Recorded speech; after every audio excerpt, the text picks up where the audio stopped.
మనుషుల దృష్టిలో ఎవరైతే చిన్నగా ఉంటారో వారే దేవుని ఖజానాలోని సంపదలు. ఈ లోకంలో కొంతమంది ప్రజలు వారు ఉన్నత స్థానము పొందుట కొరకు ఇతరుల భుజములపై ఎక్కుటకు లేక ఇతరులను వారి కాళ్ల క్రింద అణచివేయటను వారు ఏమాత్రమో పరిగణలోనికి తీసుకొనరు.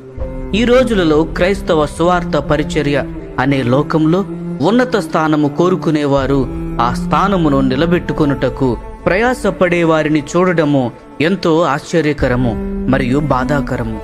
ఇటువంటి చెడ్డ క్రైస్తవులు పర్యవేక్షకులుగాను, పెద్దలుగాను, కోశాధికారులుగాను, కమిటీ సెక్రటరీలుగాను పదవులు పొందుటకు వారి తరపున ఎక్కువ మంది ప్రజలను నడిపించెదరు. ఇటువంటి కార్యక్రమములు అన్నీ కూడా క్రీస్తు ఆత్మకు పూర్తి విరుద్ధముగా ఉంటాయి. ఎవరైతే దేవుని మహిమను చూస్తున్నట్లయితే అటువంటి వారు అసహ్యకరమైన ఎలుకల పరుగు పందెము వంటి ఈ లోక ఘనతను లేక సువార్త పరిచర్య లోకములోని ఘనతలో తాను కలవకుండా అటువంటి పరుగు ఎన్నడూ పరిగెత్తడు. అటువంటి వారు ఎంతో శ్రద్ధతో క్రీస్తులోనికి దేవుడు పిలిచిన పిలుపు యొక్క గురిని చేరుటకు ఎంతో తీవ్రమైన కోరికను కలిగి ఉందురు.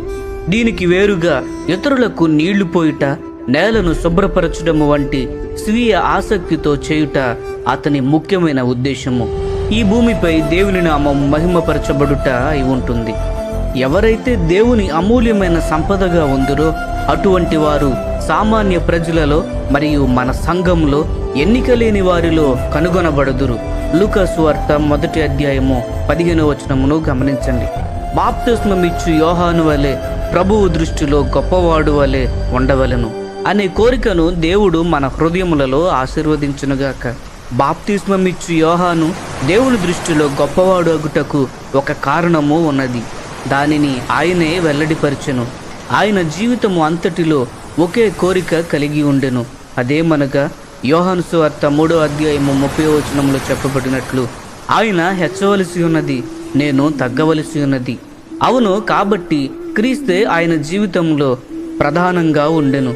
అయితే ఆయన క్రమముగా వెనుకకు వెళ్ళెను మరియు మరుగైపోవుటను కోరుకొనెను.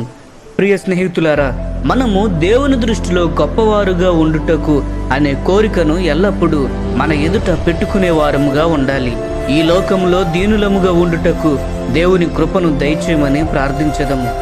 ఈ సందేశంలో మీకు ఆశీర్వాదకరముగా ఉన్నట్లయితే లైక్ చేయండి, సబ్స్క్రైబ్ చేయండి, అనేకులకు షేర్ చేయండి. మీ విలువైన అభిప్రాయములను కామెంట్ రూపంలో మాతో పంచుకొనండి.